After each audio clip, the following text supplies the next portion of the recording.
C'est quoi la Nakba? What is the Nakba? Que signifie le mot Nakba? C'est quoi la Nakba? La Nakba. La Nakba. La Nakba. Nakba.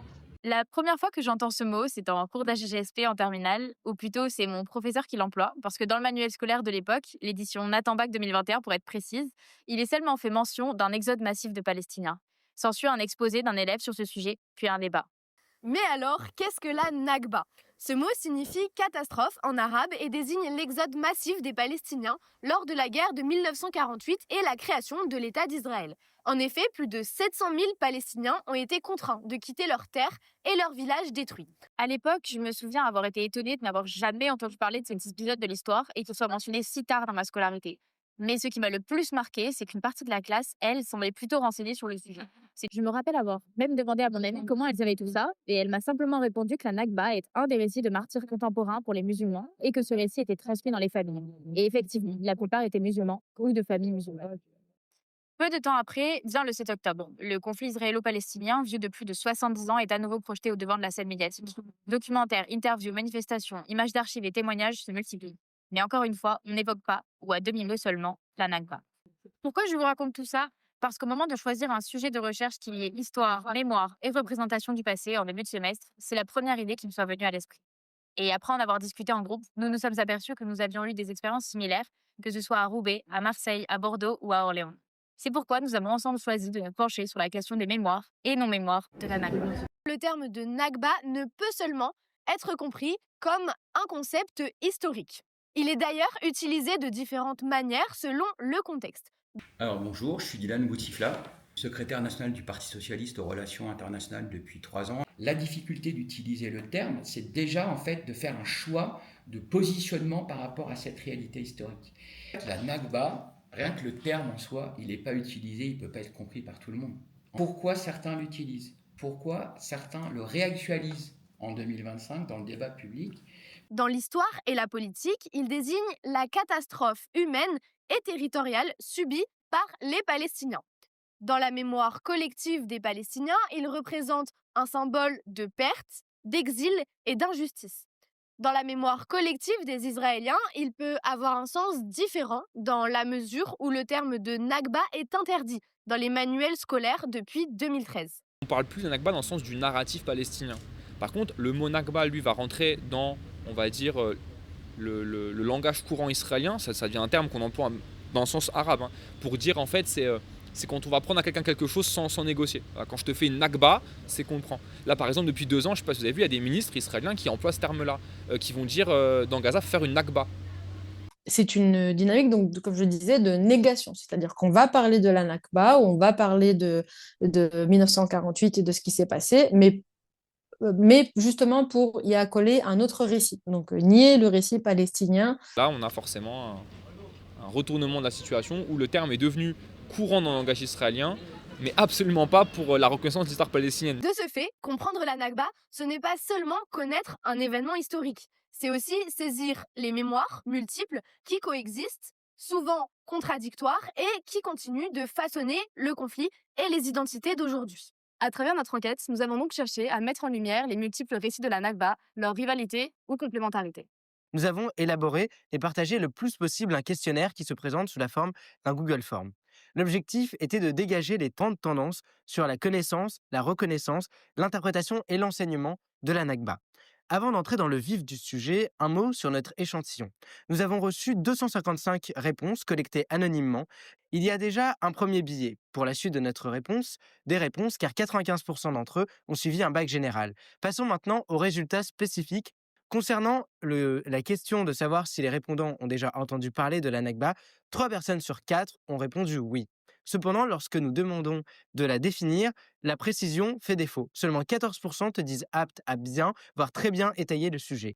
Donc, je ne pense pas que le terme soit connu. Et je pense que s'il est utilisé par un certain nombre d'acteurs politiques, je pense qu'ils le font à destination, à dessein. Un penchant fort se dégage sur la reconnaissance. En effet, 71% de nos répondants estiment que la Nakba devrait être davantage enseignée dans les programmes scolaires ou universitaires. Bien que cette volonté émerge, il y a une corrélation avec le fait que 62% d'entre eux que cet épisode de l'histoire a déjà été oublié. C'est super important aussi d'avoir une connaissance historique de ce qu'est la réalité de l'histoire du Proche-Orient. pour tous les États-nations du monde qui se créent, considérer qu'à sa création, on a causé un drame, un tort, voire des crimes contre notre peuple, c'est inenvisageable. Le mythe historique, c'est ce qui fonde la nation. Il y a très peu de nations au monde qui se créent sur une espèce de sentiment de commémoration d'un drame qu'ils ont fait. La nation se crée toujours sur un sentiment profondément de fierté, regarder vers l'avant, etc. Donc, j'observe vraiment deux tendances, soit une occultation totale de ce qu'est la Nakba avec toutes ses répercussions jusqu'à aujourd'hui, soit avec un agenda qui vise justement à y accoler un tout autre récit. Donc il y a une volonté aussi de non seulement de défaire le récit palestinien sur cette Nakba, mais il y a aussi une volonté vraiment de le détruire matériellement. C'est intéressant parce qu'on voit que précisément, dès lors qu'il y a une situation de conflictualité ressentie par les Israéliens comme étant quelque chose de particulièrement menaçant pour eux, on ferme tout et on ne parle plus de l'histoire de 48, etc. Il ne faut légitimer qu'une seule histoire, c'est celle d'une population victime qui est face à des peuples et des groupes politiques qui veulent les éradiquer. Donc la Nakba, tout ça, on n'en parle plus, c'est terminé. Ça fait combien de temps qu'ils sont ici, dans la pièce? Ça fait 22 jours. 22 jours? 22 jours, oui. En gros, de 48 à peu près 67, 70, le sujet vraiment sur les Palestiniens en Israël tel qu'il est posé, alors on ne dit pas Palestiniens, on dit plutôt à l'époque les Arabes, mais bon, passons, il est de deux sortes. Le premier, c'est les conditions de vie de ceux qui sont restés et qui sont devenus citoyens israéliens, qui sont donc soumis à un gouvernement militaire d'exception. Et le deuxième sujet, c'est celui des réfugiés. C'est-à-dire qu'en fait, on a factuellement des populations qui viennent de subir un exil forcé, une Nakba, qui sont dans les quatre coins du monde arabe, du Moyen-Orient et du Proche-Orient, et qui doivent bénéficier d'un droit au retour ou à compensation. Et donc ce sujet, il est vraiment crucial. Il est débattu, il est discuté. Et je suis d'origine palestinienne, réfugiée palestinienne, descendante de la Nakba, et étant moi-même née dans le camp de réfugiés de Nerab en Syrie. La migration, dans l'esprit de n'importe quel citoyen, dans la majorité, tu prends n'importe qui dans la rue, tu lui demandes c'est quoi quelqu'un qui émigre, il va te dire c'est quelqu'un qui part d'un pays pour aller à un autre pays. Eh bien non, entre les deux, il y a des millions de gens qui vivent dans l'entre-deux de ce chemin migratoire qui s'appelle un camp de réfugiés.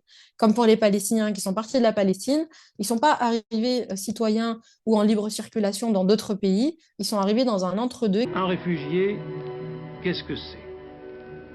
Selon la définition adoptée par l'Office de secours et de travail des Nations Unies pour les réfugiés de Palestine dans le Proche-Orient, UNRWA, un réfugié, c'est une personne, c'est l'enfant d'une personne qui avait sa résidence en Palestine depuis au moins 2 ans quand le conflit de 1948 a éclaté et qui, à la suite de ce conflit, a perdu son foyer, a perdu ses moyens d'existence. 1 300 000 réfugiés sont maintenant immatriculés auprès de l'Office des Nations Unies dans les 4 pays d'accueil qui sont le territoire de Gaza, la Jordanie, la Syrie et le Liban. Et moi, j'ai mis du temps à être en paix avec l'idée de dire je viens d'un camp et puis d'expliquer aussi simplement parce que c'est compliqué, je veux dire, d'expliquer je viens d'un camp. En fait, faut expliquer. Et puis les gens ont énormément de questions ensuite. C'est quoi un camp? C'est encore des tentes? Ça ressemble à quoi? C'est quoi le quotidien dans un camp, etc. Les gens on ne se représentent pas ce qu'est le quotidien d'un Palestinien dans un camp de réfugiés après 75 ans d'exil, quoi. De 5 à 6 000 par jour, d'autres réfugiés arrivent. Dans les écoles, en ville, les classes sont occupées, surpeuplées par des gens qui y vivent à raison de 30 ou 40 dans des salles de 6 mètres sur 4. C'est une dépossession.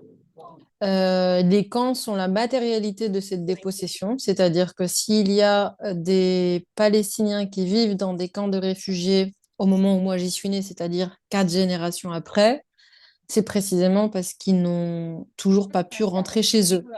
Ces gens sont prêts à mourir. L'autre génération aussi va mourir. La 3e, la 4e, c'est-à-dire ils ne sont pas désespérés, mais quand même ils veulent rentrer. Ça, pas de problème. Moi, j'ai toujours dit que ma première identité, c'était mon identité de réfugié, de déraciné, d'avoir le sentiment d'appartenir à un groupe qui est un peu hors monde. Donc, c'est le cas pour moi des des encampés, des gens mis en camp sur plusieurs générations. Un camp palestinien, c'est un camp où il y a quasiment que des Palestiniens et où la culture palestinienne survit, où les discussions autour de la Palestine, elles sont quotidiennes. Et donc, vous restez dans votre construction très en proximité de la question palestinienne et donc de la mémoire palestinienne. Ilan Pappé a depuis le début considéré que l'archive orale était importante et était une source légitime. Lui, par exemple, il a toujours considéré que aller prendre les témoignages des combattants juifs de 48, tout comme les témoignages de réfugiés palestiniens, c'était des sources légitimes, qui faisaient partie au même titre qu'une archive écrite. Les Palestiniens ne sont pas tus, c'est-à-dire que ce n'est pas une mémoire qui a été refoulée. Au contraire, je crois que les Palestiniens, et ma famille aussi, ils ont très vite compris que si eux ne racontaient pas la Nakba, que si eux ne se saisissaient pas de cette transmission orale, parce qu'avant que la Nakba devienne un sujet d'écriture ou de livres ou de documentation historique, il a fallu que des Palestiniens, parce que c'était leur histoire, il a fallu que des Palestiniens, génération après génération, s'imprègnent de ça et transmettent. Et donc, il y a eu presque vraiment une démarche aussi de guérison dans le fait de transmettre. Leur seul espoir est de retourner chez eux. Mais s'ils voulaient retourner, ils ne peuvent pas maintenant. Et si les Israéliens ne veulent pas qu'ils rentrent comme ça, alors ils sont obligés de faire la guerre. Et c'est ça aussi que je trouve très intéressant dans les camps, en tout cas dans cette mémoire, c'est que c'est plein de petites histoires, mais qui rejoignent toute la grande histoire de la Nakba. Donc d'une famille à une autre, bien sûr, vous n'allez pas avoir les mêmes témoignages sur des atrocités ou même sur la perception ou le vécu de l'exil. Mais toutes ces petites histoires rejoignent un récit commun qui est celui de la mémoire de la Nakba. Dans la plupart des situations, ça veut dire qu'en fait, si vous n'avez pas les témoignages des combattants juifs et des réfugiés palestiniens, en fait, vous n'avez rien.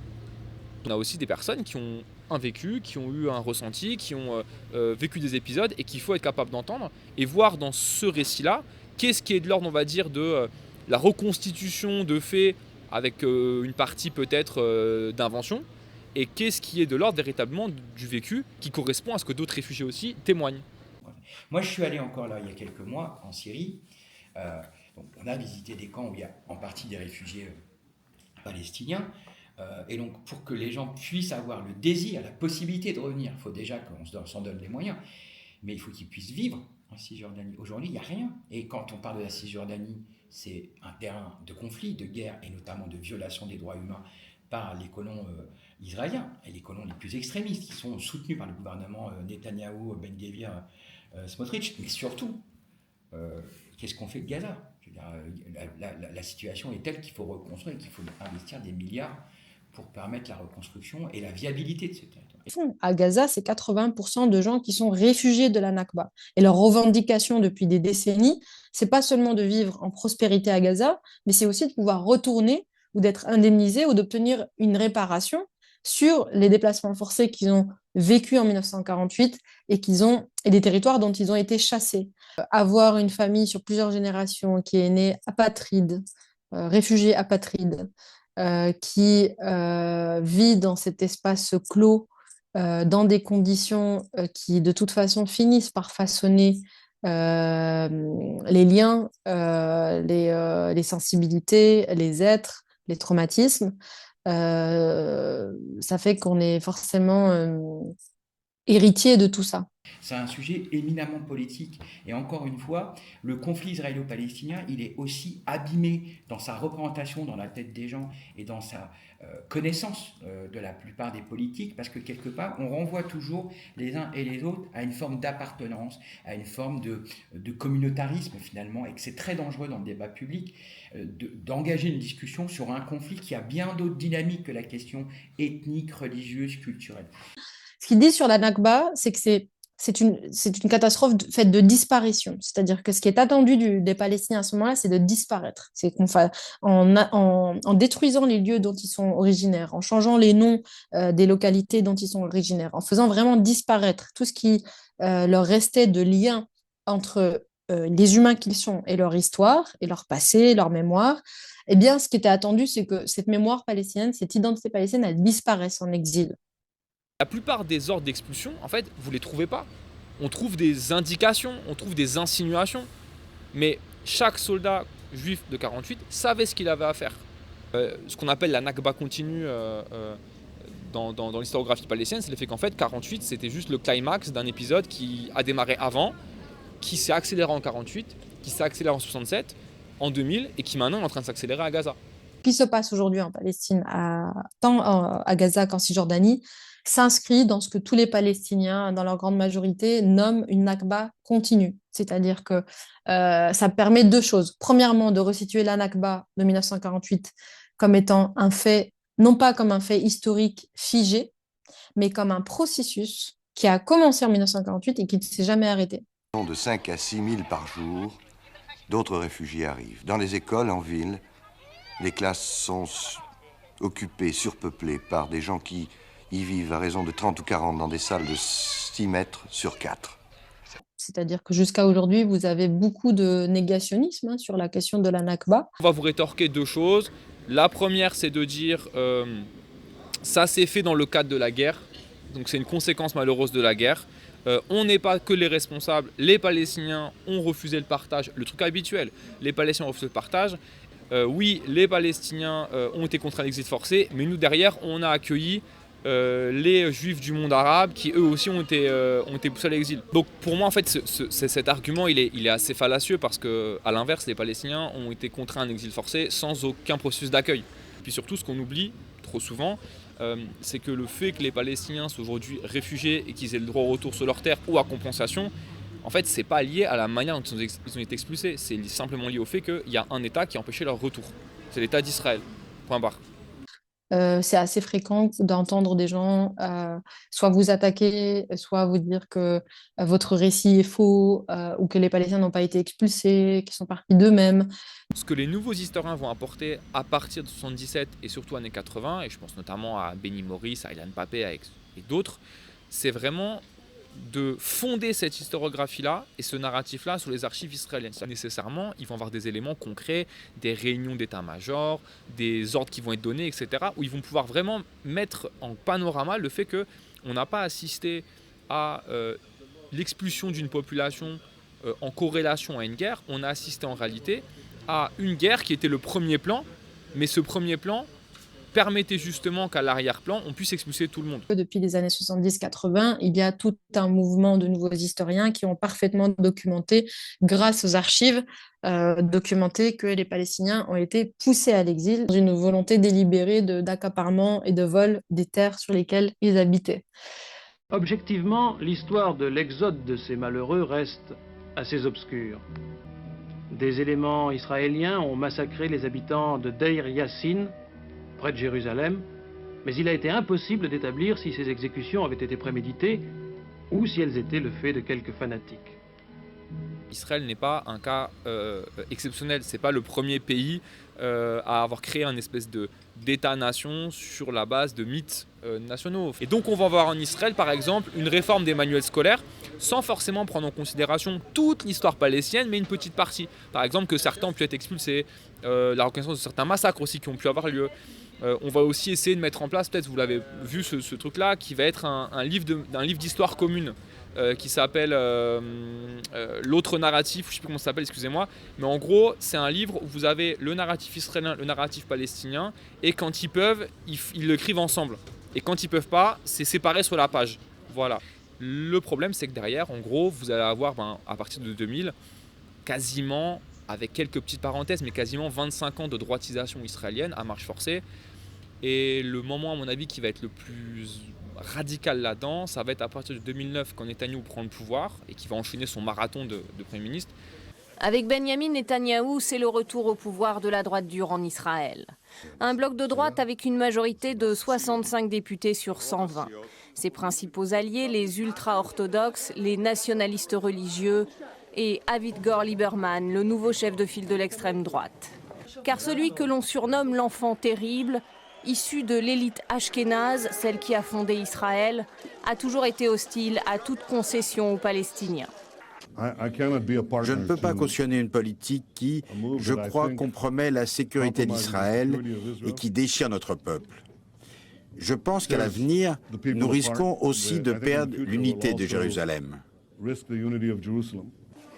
Il va nommer au ministère de l'Éducation plusieurs personnes, je pense notamment à Naftali Bennett, qui va être ministre d'éducation à un moment donné, et là on va avoir vraiment des manuels scolaires qui vont revenir à vraiment un nationalisme très très très religieux, très prégnant, très stigmatisant contre les Palestiniens, et donc là dans ce cadre-là, on va plus parler d'un Nakba. Mais la revendication première, c'est le droit au retour à leur localité, le droit au retour de ces espaces dont leur famille est originaire.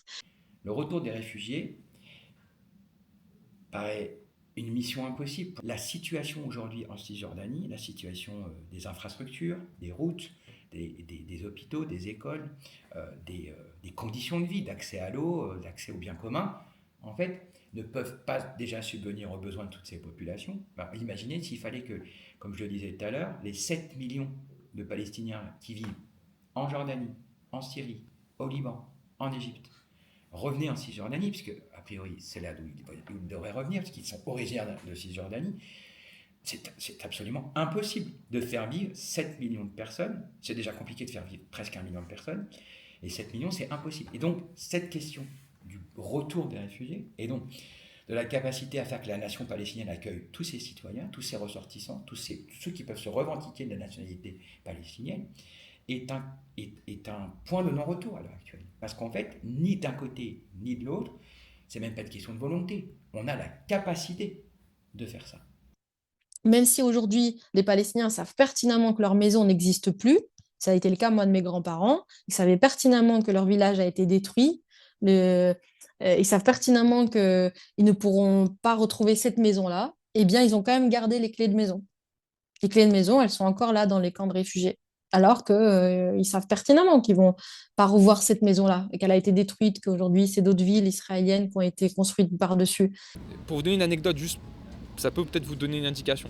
En août dernier, je me retrouve dans une réunion de travail qui arrive souvent quand on est chercheur avec des diplomates français, donc Quai d'Orsay ou de l'Elysée. Une personne très haut placée, dont je ne citerai pas le nom, c'est pas utile ici, mais explique en gros Emmanuel Macron, donc le président, est dans une position qui est très, très inconfortable, puisque au cours d'un échange téléphonique avec Benjamin Netanyahou, qui a eu lieu donc au printemps 2025, donc là, Netanyahou lui a tenu au téléphone l'idée que en fait, la seule solution possible à Gaza, c'est la Riviera, et donc le déplacement de 500 000 à 1 million de Palestiniens de Gaza. Et donc Macron est apparemment, c'est les propos de ces diplomates, très mal à l'aise par rapport à ça. Et là, elle nous dit, comment est-ce que c'est irrationnel, comment est-ce qu'on peut croire ça? Quelque part, c'est la suite logique. Netanyahou fait ce qui s'est fait en 1948, parce que dans son point de vue à lui, vu qu'il est dans un processus de reprendre l'héritage colonial sioniste et de le perpétuer, ils ont donc expulsé 800 000 en 1948, ils pensent simplement qu'il faut tenir, et qu'à terme, si on arrive à les déplacer, forcément, avec le temps, ça va s'oublier. Et donc, ce qui est intéressant avec la Nakba, c'est qu'elle permet aussi à tout le monde de comprendre que l'intention première posée par les Israéliens et les Palestiniens avec cette Nakba, ça a été une intention de nettoyage ethnique. Et que ces nettoyages ethniques, finalement, si on suit le cours de l'histoire, il ne s'est jamais arrêté. Ce qui fait le point commun entre tous les Palestiniens, c'est 1948. Si vous prenez dans l'histoire palestinienne, en fait, c'est quelque part le seul événement que tous les Palestiniens ont vécu. Tous. Vraiment. Et la Nakba a constitué un repère pour beaucoup, à juste titre. Et c'est ce que dit Ilan Pappé et d'autres historiens qui disent que si vous ne comprenez pas ce qu'est la Nakba, vous ne pouvez rien comprendre à la cause palestinienne. Si demain, par exemple, tu vas voir ces familles là, israéliennes dont vous parlez, en leur montrant, je sais pas moi, des images de réfugiés palestiniens, des choses comme ça. כי זה שלנו, ואנחנו מרגישים געגוע למקום הזה, ואנחנו רוצים לגור בו ככה. Quelle raison la volonté de s'installer à tout prix à Gaza? זה מהבפנים, מהקישקע, שהם הולכים ללכת משם, לעוף. הם ילכו משם או בכוח, או כאילו מה זה בכוח? הם הולכים כבר הם הולכים, ואחר כך הם ילכו למדינות ערב, הם ילכו למדינות אחרות, אנחנו שם, לא שאלו את, צרפת לא שאלה את, לא יודעת, כאילו, בכל כיבוד, הם התחילו עם המלחמה, והם ילכו משם. Elles seront pas réceptives, parce qu'en fait, elles estimeront que c'est leur douleur, moi j'ai la mienne. Reconnaître quelque part les réfugiés palestiniens, c'est aussi reconnaître ce qui s'est passé en 1948 et contraindre Israël à accepter le fait que quand chaque 14 ou 15 mai, vous faites votre fête d'indépendance, en fait, vous faites une fête, mais votre fête, elle est corrélée au malheur d'un peuple. Ne pas être une minorité ou une majorité même qui s'imposerait à des minorités ou à des populations qui ne seraient pas légitimes à vivre dans un État. Et je pense qu'aujourd'hui, en plus le problème qui se pose, c'est qu'on a des législations, on a des textes de loi qui sont passés en Israël, dans plusieurs États du Proche-Orient, qui relèvent d'une logique de ségrégation, d'apartheid d'une certaine manière, et que cette question, elle renvoie aussi à la volonté de vivre ensemble. En 2012, je me trouve en Israël et je discute avec une historienne que je trouve absolument passionnante, que je vous invite à lire, qui s'appelle Idit Zertal. Elle me dit, mais en fait, votre sujet, c'est un sujet freudien. Et donc moi, je ne comprenais pas trop, puis je n'ai pas fait d'études sur Freud, donc je ne connais pas trop, mais je me suis mis à les bouquiner. En fait, c'est vrai que ce concept qui est traduit parfois en français par l'inquiétante étrangeté, ce que j'en comprends et ce qui est intéressant. Freud explique que dans nos parcours et nos histoires, on est parfois amené à faire des actes, perpétrer des choses dont on a forcément honte. Sauf qu'on ne peut pas construire son esprit, sa mémoire, sur des choses honteuses. Ou alors on en souffre toute notre vie. Donc on va les enfuir au plus profond de nous-mêmes, plutôt que les reconnaître. On va les enfuir, et on peut vivre comme ça tout à fait. Mais le problème, c'est que dans nos vies, on peut être amené à un moment donné à s'en souvenir. Et là, soit vous vous y confrontez, soit vous l'enfouissez, soit vous pouvez même devenir violent, avoir une réaction épidermique. Et elle me dit, en fait, les réfugiés palestiniens, c'est ça. C'est-à-dire que quand les Israéliens voient les réfugiés palestiniens, quand on leur parle de la Nakba, on leur rappelle qu'en 1948, ils ont fait quelque chose d'absolument atroce, injuste sur tout un peuple. Et que leur existence au Proche-Orient, dans leur état qu'ils ont absolument vu comme un mirage de sécurité et de résolution de tous leurs problèmes, ça s'est fait sur le dos d'un peuple. Toute la propagande qui a été faite contre l'UNRWA, tous les experts nous disent qu'elle avait une seule finalité, c'est de réussir à affaiblir l'agence, puisque c'est l'organisme référent en recensement des réfugiés palestiniens. C'est l'organisme qui possède toutes les archives de toutes les familles palestiniennes sur leur déplacement depuis 1948. Quand aujourd'hui on a toutes les offensives israéliennes sur l'UNRWA, mais c'est ça aussi l'UNRWA, c'est on va en finir avec ce sujet qui depuis le début nous pourrit la vie. Voilà, parce qu'on nous ramène toujours à ça. Ils étaient parvenus, les Israéliens, de cette manière, à mettre les réfugiés de côté parce qu'il y avait eu Oslo, les négociations, résolution de conflits, etc. Aujourd'hui, en fait, on revient encore une fois à ça, à 48, aux réfugiés, etc. Donc, si on met à mal l'UNRWA, quelque part, on met à mal cette agence qui, absolument, est détestable. Et moi, si je dois pouvoir alerter la jeunesse des exodes dans le monde, des mouvements forcés de population, il n'y en a pas qu'au Proche-Orient. Tout exode doit nous alerter. Et moi, je veux d'autant plus le dire à la jeunesse, c'est qu'en fait, les exodes, on va en avoir de plus en plus. Parce que réchauffement climatique, conflits qui explosent sur tous les continents, violences perpétrées au sein des États entre communautés. Et donc, il faut qu'on soit capable de mettre des mots sur tous ces crimes, sur toutes ces violences. Et donc, quand il s'agit d'un exode, bien évidemment, la Nakba doit être connue, doit être enseignée, doit être considérée comme un acte d'une violence inouïe dans l'histoire du peuple palestinien. Mais comme finalement... l'exode des populations juives qui ont été pourchassées pendant toute la Seconde Guerre mondiale et qui a abouti à la Shoah, à l'élimination systématique de tous les juifs d'Europe et du monde. Pour cette recherche sur la mémoire et la non-mémoire de la Nakba, les sources bibliographiques ne manqueront pas. Nous avons ainsi choisi d'adopter une approche comparative, car les récits qui entourent cet événement ne se construisent jamais de la même manière selon les contextes. L'idée était donc de confronter 3 types de sources issues d'environnements très différents.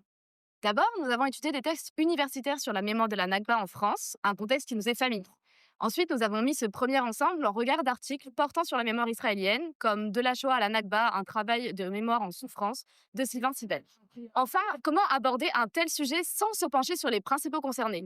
Nous avons ainsi consulté des dossiers consacrés à l'histoire orale palestinienne, notamment Mémoire vive palestinienne de Jehan Sfeld. À partir de ces 3 blocs, notre méthode s'est articulée autour de 3 axes. Premièrement, identifier les conditions de production du récit. Espace intellectuel en France, institutions en Israël, communauté palestinienne en exil. Cela montre à quel point la mémoire dépend du contexte qui l'autorise ou qui la bloque. Deuxièmement, comparer les acteurs et les supports. Lois, écoles et récits officiels du côté israélien, débats publics en France et, en face, archives orales et initiatives communautaires palestiniennes. Cette comparaison éclaire qui a le pouvoir de transmettre et qui doit lutter pour être entendu. Enfin, dernier axe, analyser les mécanismes de mémoire et de non-mémoire. Une mémoire parfois étouffée, parfois niée ou réécrite, ou, au contraire, activement reconstruite par les Palestiniens. Au final, ces 3 perspectives convergent à nouveau vers une problématique. La Nakba est un objet mémoriel disputé, dont chaque contexte propose une version différente. C'est précisément en croisant ces sources qu'on peut comprendre comment les mémoires se construisent ou comment elles s'effacent. C'est alors sur cette réflexion que se termine notre travail de recherche sur la mémoire de la Nakba.